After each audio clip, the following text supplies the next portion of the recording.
இந்திய திரையுலக super star எல்லிசை மன்னர் என்று பெயர் பெற்ற மறைந்த திரைப்பட நடிகர், தென்னிந்தியாவுடைய முதல் சூப்பர் ஸ்டார் என்று பெயர் பெற்ற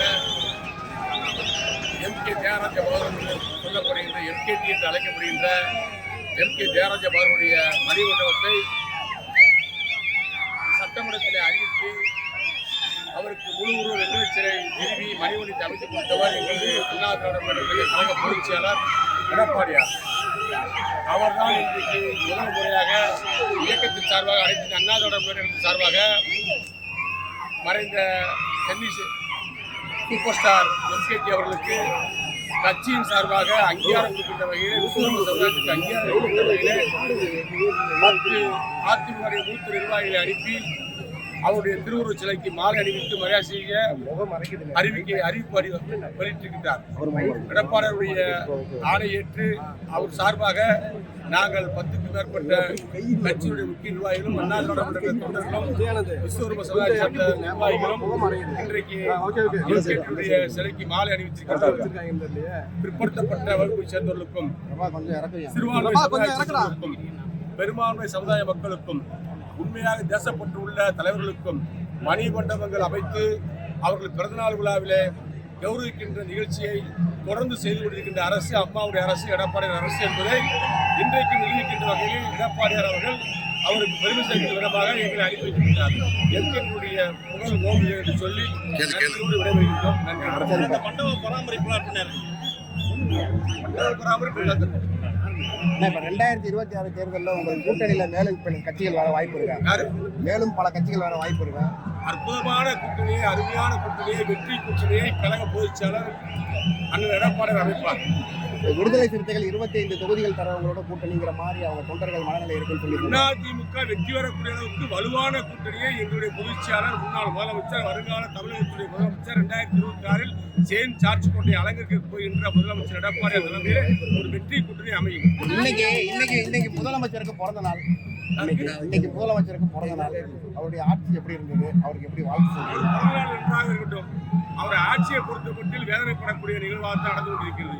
நேற்றைய தினம் சீமான் விஷயத்தில் நடந்து கொண்ட நிகழ்ச்சி, அவருடைய வீட்டு காவலாளி ஒரு மிலிட்டரி மேன், எல்லை பாதுகாப்புப்படை வீரரை காவல்துறை செய்த ஒரு கைது நடவடிக்கையில பார்க்கின்ற பொழுது சர்வாதிகாரத்தனமான ஒரு ஆட்சியாகத்தான் இந்த ஆட்சியை மக்கள் பார்க்கின்றார்கள். இது கண்டிக்கத்தக்கது.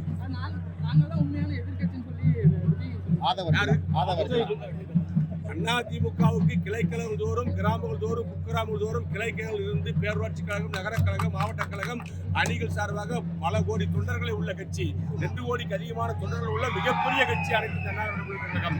இந்த கட்சியோடு போட்டி போடக்கூடிய அளவுக்கு தமிழகத்தில் எந்த கட்சிக்கும் வாய்ப்பு கிடையாது, இடமும் கிடையாது. இந்த மும்மொழி கொள்கையில திமுகவும் பிஜேபி நாடகமானதுன்னு சொல்லி விஜய் சொல்லியிருக்காரு.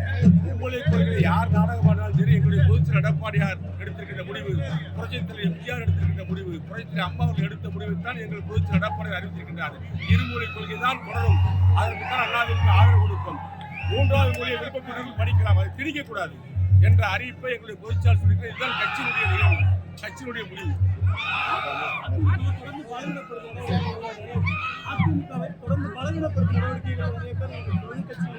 அதிமுகவை யாரும் பலவீனப்படுத்த முடியாது.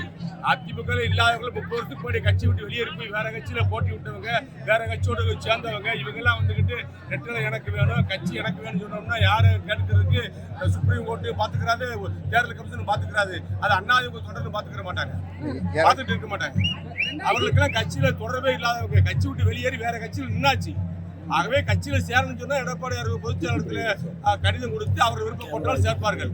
இதுதான் கட்சியினுடைய நடைமுறை ஒழிய இன்றைக்கு அதிமுக தலைவர் எம்ஜிஆருக்கு பின்னாடி, புரட்சி அம்மாவுக்கு முன்னாடி எடப்பாடியுடைய பொறுத்தநிலை பத்திரமாக பாதுகாக்கப்பட்டிருக்கிறது.